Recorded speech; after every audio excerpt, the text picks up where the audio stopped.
Hey friends, it's Destiny back with part 2 because my phone cut out on me.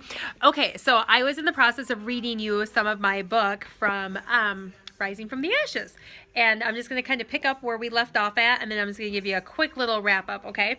I think I kind of left out with, I cry out to you, Lord. Why do you not answer me with rescue? Am I too far for you? Reach your hand down from heaven and pull me up out of this filth and rescue me.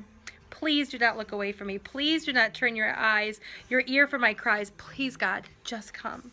How many times have these lips pleaded for you? How many times have I called out your great name? How many tears, Lord, have slipped from these eyes? Oh God, there is darkness all around me, hovering over me in a thick shadow, ready to swallow me. Please listen to my silent plea. My mouth can form no words.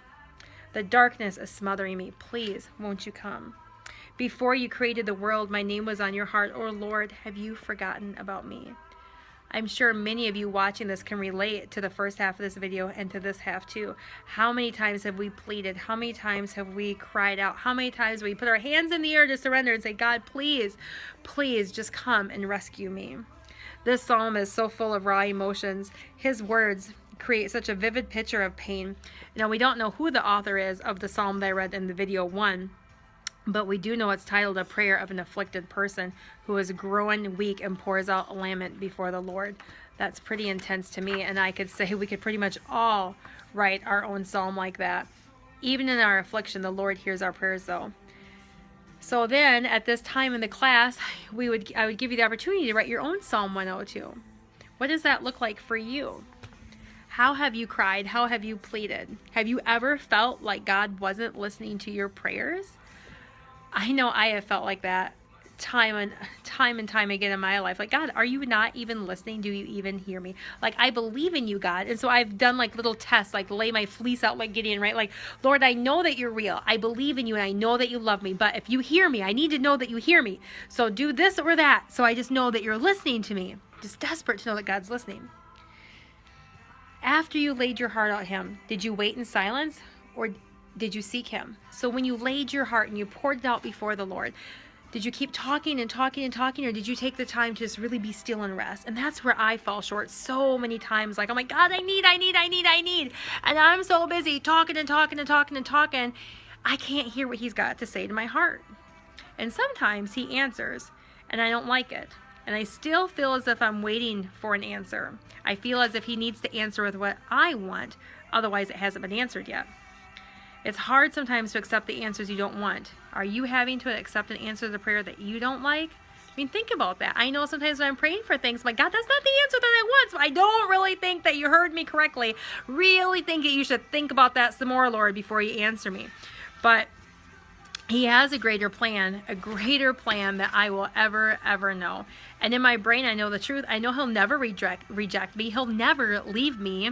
He has greater plans for me than I can even imagine. He loves me with a fierce passion. He knew before the stars were set in the galaxy that I'd be right here in this place praying for this answer. We need to go to the Word and fill our head with truth. We need to fill our mind, our heart, our soul with the truth of God and who he is. Galatians 2:20, I have been crucified with Christ. It is no longer I that live, but Christ who lives in me. The life I now live in the body, I live by faith in the Son of God who loved me and gave himself for me.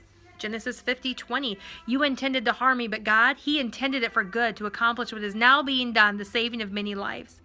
Timothy 2:1-7, for the Spirit of God does not make us timid, but gives us power, love, and self-discipline. Friends, think of these truths. Go to the Bible. Find the truths of God. Find his promises that he has in your life.